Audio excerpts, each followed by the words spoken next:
नमस्कार मेरे प्यारे साथियों, आज हम बात करने वाले हैं वर्णमाला के बारे में। हिंदी व्याकरण का जो पहला टॉपिक है वर्णमाला, आज हम उसके बारे में चर्चा करने वाले हैं। वर्णमाला जो जो एग्जाम में सबसे ज्यादा नंबर गेन करवाता है वही है वर्णमाला। एग्जाम की दृष्टि से वर्णमाला का अत्यंत महत्वपूर्ण स्थान है। तो आज हमें पता होना चाहिए कि आगे टॉपिक पढ़ने से पहले हमें ये पता होना चाहिए कि हिंदी को पढ़ा कैसे जाता है। तो आज हम बात करने वाले हैं सामान्य हिंदी, जो अपने सामान्य हिंदी है।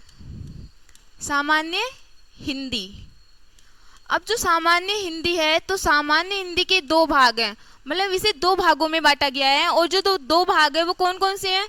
जो अपना पहला है वो कौन सा है? व्याकरण। और जो अपना दूसरा है वो कौन सा है? साहित्य। कौन सा है? साहित्य।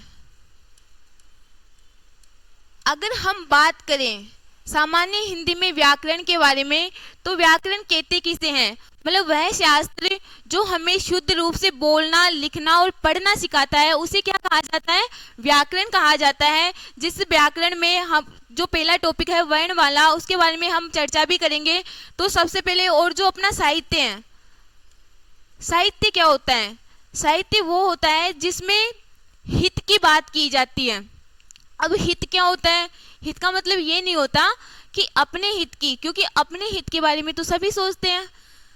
साहित्य में हित का मतलब होता है कि अपने हित से, मतलब अपने भले से दूर हटकर दूसरों का भला सोचना, उसे क्या कहा जाता है?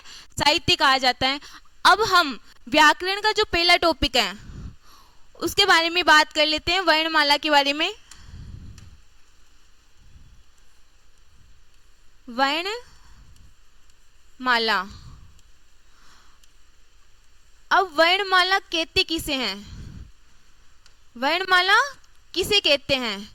तो वर्णों का जो व्यवस्थित क्रम होता है, वर्णों का व्यवस्थित, वर्णों का व्यवस्थित क्रम ही वर्णमाला कहलाता है। वर्णमाला कहलाता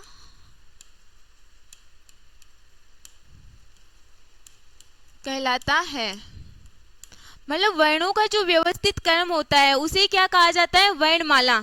जैसे कि आपने देखा होगा, आप में से कुछ विद्यार्थी ऐसे होंगे जो विद्यालय जाते भी हैं, कुछ ऐसे होंगे जो विद्यालय गए होंगे, और कुछ ऐसे हैं जो अभी भी विद्यालय जा रहे हैं। क्योंकि जो वर्णमाला टॉपिक है वो बच्चे से लेके बड़े तक के लिए बहुत ही आवश्यक टॉपिक है। तो आपने देखा होगा कि जब आप विद्यालय में जाते हैं तो वहाँ पे जो टीचर होते हैं वो सभी बच्चों को क्या करते हैं? लाइन से लगाते हैं, मतलब पंक्ति वाइज लगाते हैं। और जब विद्यालय में बच्चों को पंक्ति वाइज लगाया जाता है तो वो जो प्रार्थना सभा है वो बहुत ही आकर्षित दिखाई देती है ना। उसी प्रकार जो वर्णों को भी क्या होता है? एक व्यवस्थित क्रम दिया जाता है, उन्हें भी एक व्यवस्थित क्रम में लिखा जाता है।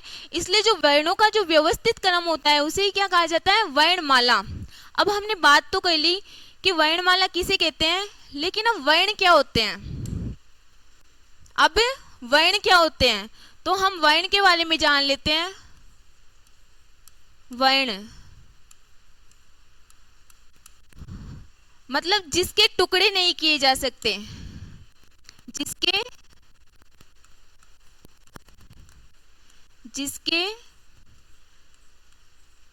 टुकड़े नहीं किए जा सकते वही वर्णमाला है। वही वर्णमाला नहीं, वर्ण है।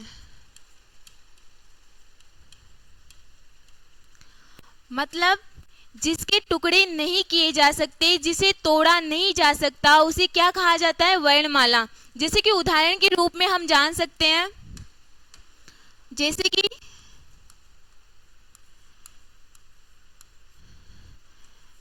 कि मैंने वर्ण लिया, एक अक्षर लिया। क को क्या कहते हैं? अक्षर कहते हैं। अब मैंने क लिया। अब जो क में क्या होता है कि इस क में क्या मिला हुआ है? स्वर मिला हुआ है, अगर हम इसको तोड़ें तो ये क्या बनता है, क हलंत ध ए। ठीक है।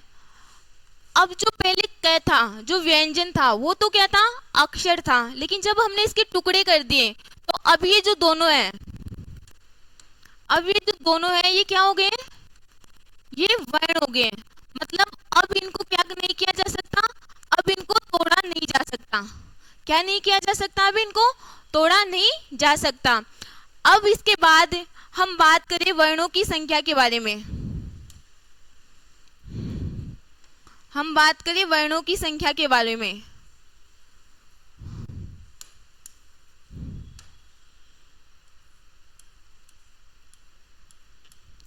वर्णों की संख्या।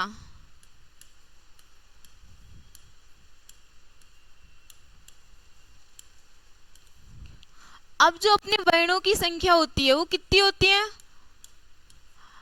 अपनी हिंदी वर्णमाला में कितने वर्णों की संख्या कितनी होती है, 52 होती है। कितनी होती है, 52। 52 वर्ण होते हैं अपनी हिंदी वर्णमाला में। अब जो ये 52 वर्ण है ये किस में लिखे जाते हैं, जो अपने 52 वर्ण है ये किस में लिखे जाते हैं, देवनागरी लिपि में। किस में लिखे जाते हैं, देवनागरी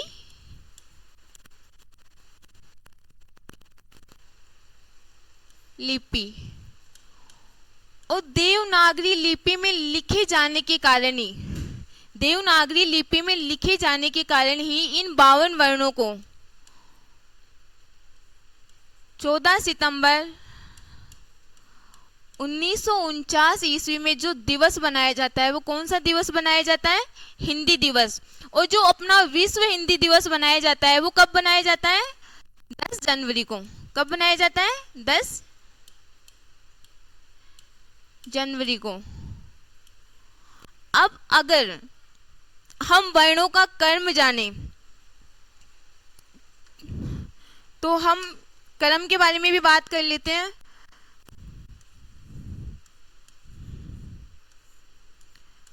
सबसे पहले जो हम लिखते हैं वो क्या होता है, वर्ण। वर्ण से क्या बनते हैं, अक्षर। अक्षर से क्या बनते हैं, शब्द। शब्द से क्या बनते हैं, वाक्य। शब्द से क्या बनते हैं, वाक्य। वाक्य से क्या बनते हैं, वाक्य से बनते हैं क्या, अनुच्छेद। क्या बनते हैं, अनुच्छेद। अनुच्छेद। और अनुच्छेद से क्या बनते हैं, लेख।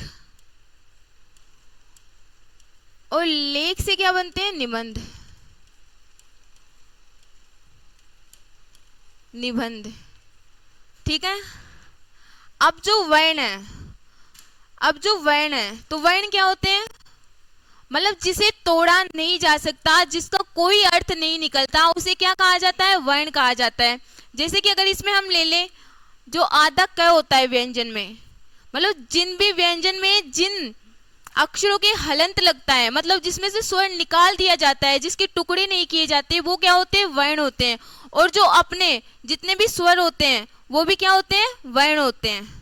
जितने भी स्वर होते हैं वो भी क्या होते हैं, वर्ण होते हैं। अब अक्षर क्या होते हैं, जैसे कि मैंने आपको बताया कि जहाँ हलंत होता है, जिसे तोड़ा नहीं जा सकता, वो क्या होता है, वर्ण होता है। लेकिन अक्षर क्या होता है, जैसे कि जो क है, ये क्या है, एक अक्षर है, मतलब जिसे समाप्त नहीं किया जाता, जो पृथ्वी पर हमेशा के लिए व्याप्त होता है, उसे क्या कहा जाता है, अक्षर कहा जाता है। अगर फिर उसके बाद हम बात करें शब्द की, शब्द क्या होता है कि जिसका कोई सार्थक अर्थ निकलता है, उसे क्या कहा जाता है, शब्द कहा जाता है। सार्थक अर्थ कैसे, कि जैसे कि वर्ण क जिसके टुकड़े नहीं किए जा सकते, अक्षर, अक्षर मतलब कि भाई ये लिख तो दिया क लेकिन इसका कोई अर्थ नहीं निकल रहा, जिसका कोई अर्थ नहीं निकलता, वो क्या होते हैं, अक्षर होते हैं। लेकिन शब्द, शब्द में क्या होता है कि सार्थक अर्थ निकलता है। कैसे, जैसे कि मैंने 3 शब्द ले लिए, ठीक है। जब मैंने ये 3 शब्द लिए और मैंने इन तीनों को जोड़ दिया तो जो शब्द बन रहा है वो क्या है? कमल। क्या है? कमल। मतलब अब हमें पता चल रहा है कि हम किसकी बात कर रहे हैं, हम कमल की बात कर रहे हैं। मतलब जिसका कोई सार्थक अर्थ निकलता है वही क्या होता है? शब्द होता है। वाक्य क्या होता है? वाक्य मतलब जो पूरे अर्थ को व्यक्त करता है, जिसके द्वारा हमें पूरे अर्थ को, जो हमें पूरे अर्थ का ज्ञान करवाता है, जो हमें पूरे अर्थ के बारे में बताता है, जो पूरा अर्थ व्यक्त करता है, उसे क्या कहा जाता है? वाक्य कहा जाता है। जैसे कि राम आम खाता है, ठीक है, तो मतलब क्या है कि आम कौन खा रहा है? राम खा रहा है, ठीक है, और राम क्या खा रहा है? आम खा रहा है। मतलब वो पूर्ण अर्थ को व्यक्त कर रहा है, उसे क्या कहते हैं? वाक्य। अगर उसके बाद हम बात करें अनुच्छेद, अब आपने देखा होगा कि हमने बात की कि जो अपनी राजभाषा है वो कौन सी है? हिंदी है। और जो अपनी लिपि है वो कौन सी है? देवनागरी लिपि है। तो जो मतलब हिंदी है अपने, तो जो अनुच्छेद है, तो आपको पता होगा कि जो अपने राजभाषा है वो कौन सी है? हिंदी। तो 343 से 351 तक ये क्या है? अनुच्छेद है। क्या है ये? अनुच्छेद। मतलब अनुच्छेद 343 से 351 में जिस भाषा के बारे में बताया गया है वो कौन सी भाषा है? हिंदी भाषा। और उस हिंदी भाषा में के बारे में जो विस्तार से बताया गया है वो किस में बताया गया है? अनुच्छेद 343 से 351 तक। अब जो लेख होता है, लेख क्या होता है? लेख जो मनुष्य अपने अनुसार किसी भी टॉपिक पे जो उठाकर जो लिखता है उसे क्या कहा जाता है? उसे लेख कहा जाता है, ठीक है। उसके बाद है निबंध। निबंध मतलब जो बड़ा होता है, जो पूरे अर्थ को व्यक्त करता है, जो एक मतलब शुरू से लेके अंत तक पूरा विस्तार बता देता है, उसे क्या कहा जाता है? निबंध कहा जाता है। अगर हम आगे बात करें तो हम बात कर लेते हैं भाषा की इकाई के बारे में। भाषा की इकाई,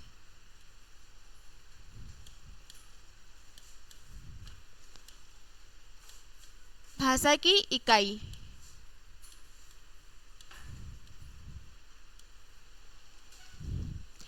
अब हम भाषा की इकाई के बारे में बात कर लेते हैं। तो अगर हम बात करें कि अपनी भाषा की जो सबसे छोटी इकाई है वो कौन सी है?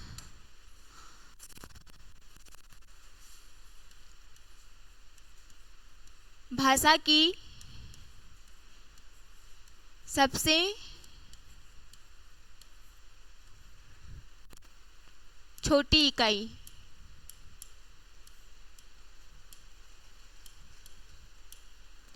भाषा की सबसे छोटी इकाई। उसके बाद अगर हम बात करें कि भाषा की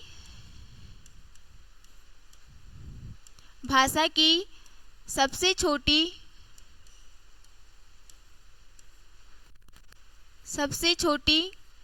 सार्थक इकाई,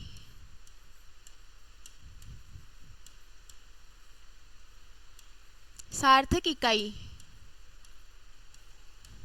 उसके बाद अगर हम जाने कि भाषा की सबसे छोटी लिखित इकाई, भाषा की सबसे छोटी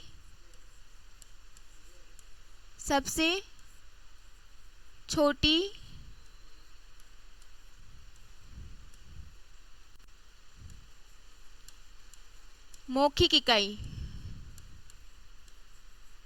मौखिक इकाई। इसके बाद अगर हम बात करें कि भाषा की सबसे छोटी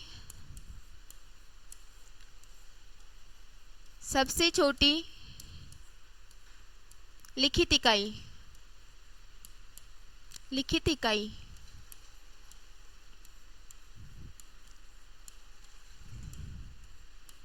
भाषा की पूर्ण इकाई,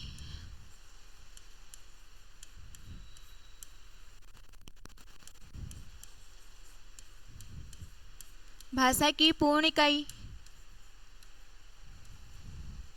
और भावों को अभिव्यक्त करने वाली, भावों को अभिव्यक्त करने वाली भावों को अभिव्यक्त करने वाली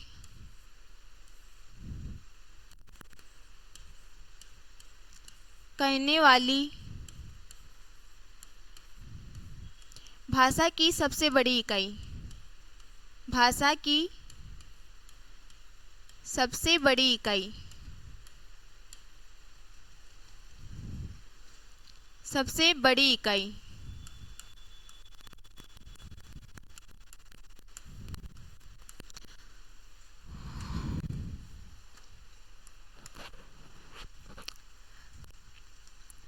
अगर हम बात करें कि भाषा की जो सबसे छोटी इकाई है, तो अपने जो भाषा की जो सबसे छोटी इकाई है वो कौन सी है?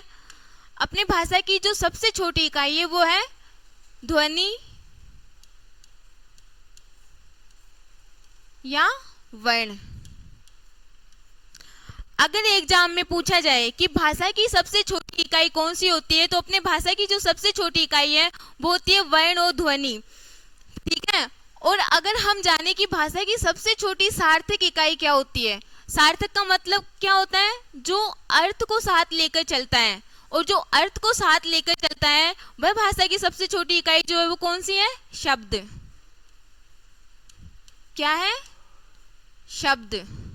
उसके बाद अगर हम बात करें कि भाषा की सबसे छोटी मौखिक इकाई, तो हमने बात तो कर ली कि भाषा की जो सबसे छोटी इकाई है वो क्या है? वर्ण और ध्वनि। लेकिन हमने बात की कि भाषा की अब सबसे छोटी मौखिक इकाई कौन सी है, तो भाषा की जो सबसे छोटी मौखिक इकाई है वो कौन सी है? ध्वनि।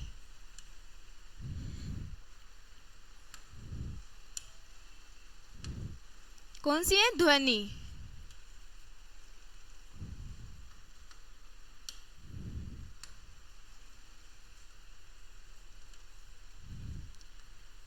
ध्वनि। क्या है? ध्वनि। उसके बाद अगर हम बात करें कि भाषा की सबसे छोटी लिखित इकाई कौन सी है, तो अपने भाषा की जो सबसे छोटी लिखित इकाई है वो कौन सी है? वर्ण। क्या है? वर्ण।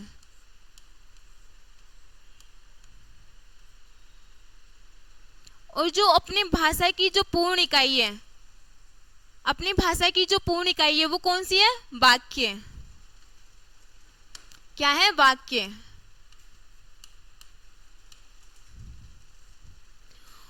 और भावों को अभिव्यक्त करने वाली भाषा की जो सबसे बड़ी इकाई है वो कौन सी है? निबंध। क्या है वो? निबंध।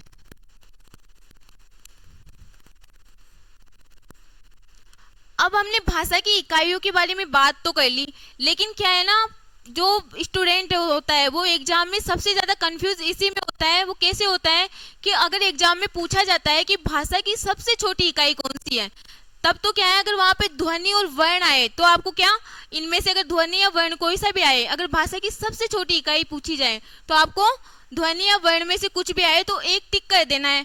लेकिन कई बार ऐसा होता है कि एग्जाम में पूछा जाता है कि भाषा की सबसे छोटी लिखित इकाई कौन सी है, तो विद्यार्थी बिना जाने बिना सोचे क्या कर देता है, वो वर्ण या ध्वनि में ध्यान ना देकर जहाँ पे मौखिक इकाई करनी होती है वहां पे क्या कर देता है, वो लिखित इकाई मतलब वर्ण कर देता है। और घर पे जाके वो सोचता है यार मैंने तो क्वेश्चन का आंसर सही किया है। और उसके बाद में क्या होता है कि अगर हमें पूछा जाता है कि भाषा की सबसे छोटी लिखित इकाई कौन सी है, तो वो ध्वनि मार के आ जाता है। और कंफ्यूजन सबसे ज्यादा यहीं पे होता है। तो अगर एग्जाम में पूछा जाए कि भाषा की सबसे छोटी मौखिक इकाई कौन सी होती है, तो भाषा की जो सबसे छोटी मौखिक इकाई है वो तो क्या है, ध्वनि। और जो भाषा की सबसे छोटी लिखित इकाई है वो क्या है, वर्ण है। तो आप सभी को ये ध्यान रखना है। उसके बाद जो भाषा की जो पूर्ण इकाई है, मतलब जो पूरे अर्थ को व्यक्त करती है, वो क्या है, वाक्य है। ठीक है। और अपने भावों को अभिव्यक्त करने वाली भाषा की जो सबसे बड़ी इकाई है वो कौन सी है, निबंध। मतलब निबंध में पूरा विस्तार दे दिया जाता है, सब कुछ बता दिया जाता है, जहाँ पे पूरे पूरे विस्तार को व्यक्त किया जाता है, वही क्या होता है, वही भाषा की कौन सी इकाई होती है, सबसे बड़ी इकाई होती है, जो क्या है, निबंध। उसके बाद अगर हम बात करें कि अपने वर्णमाला में जो वर्ण है तो वर्णों के कितने भेद होते हैं, तो हम उसके बारे में बात कर लेते हैं, वर्ण के भेदों के बारे में।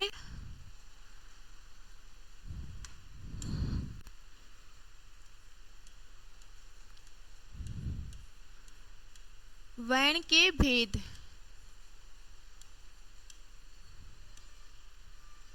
अब जो अपने वर्ण के जो भेद होते हैं वो कितने होते हैं, 2 होते हैं। और जो 2 भेद होते हैं वो कौन कौन से हैं? जो अपना पहला है वो कौन सा है, स्वर, और जो दूसरा है वो कौन सा है, व्यंजन।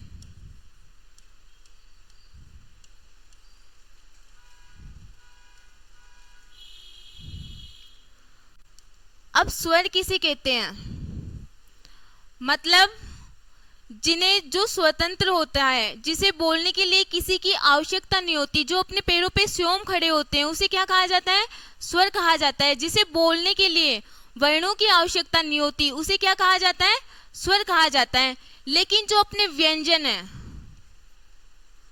जो अपने व्यंजन है उसमें क्या होती है कि इनको बोलने के लिए, जिनको बोलने के लिए वर्णों की आवश्यकता होती है, उसे क्या कहा जाता है, व्यंजन कहा जाता है। क्योंकि व्यंजन को बोलने के लिए हमें स्वरों की आवश्यकता होती है, लेकिन स्वर स्वतंत्र होते हैं, उन्हें किसी की आवश्यकता नहीं होती, वो अपने पैरों पे स्वयं खड़े होते हैं। लेकिन व्यंजन में ऐसा नहीं होता है। व्यंजन में मतलब अपने भावों को किसी को भी व्यक्त करने के लिए उन्हें स्वरों की आवश्यकता पड़ती है। अब इन दोनों टॉपिक्स के बारे में हम अगले क्लास में चर्चा करेंगे। आज का टॉपिक यहीं समाप्त करते हैं। धन्यवाद।